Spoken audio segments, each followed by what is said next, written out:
Сейчас мы находимся в местечке Эра. Это Чечня, высокогорная Чечня. По-другому Эрлой Мох называется. Это один из родов чеченских, который проживал спокон веков.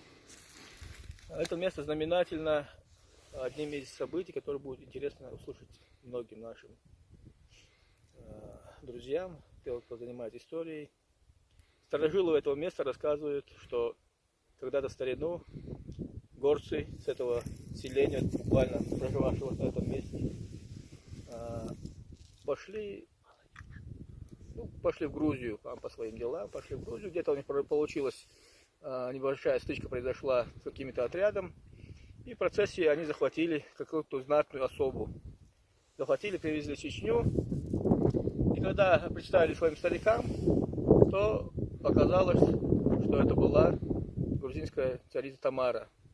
Конечно же, старики поругали за такую выходку молодежь, сказали, что вы поступили неправильно, что это царица Грузии.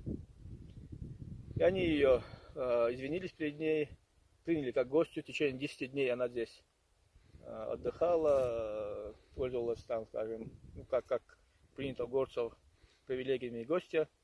И потом ее торжественно отправили обратно в Грузию, передали своим родным.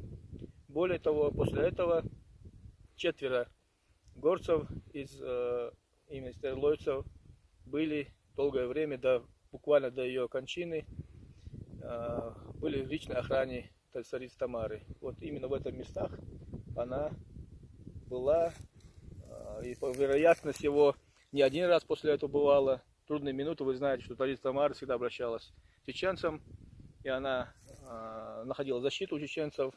История, вот одна из историй, как она попала в Чечню, помнят старожилы этого места и передают из поколения в поколение. Так что здесь еще остался дух и след грузинской царицы. Добро пожаловать к нам в Эрлой Мох.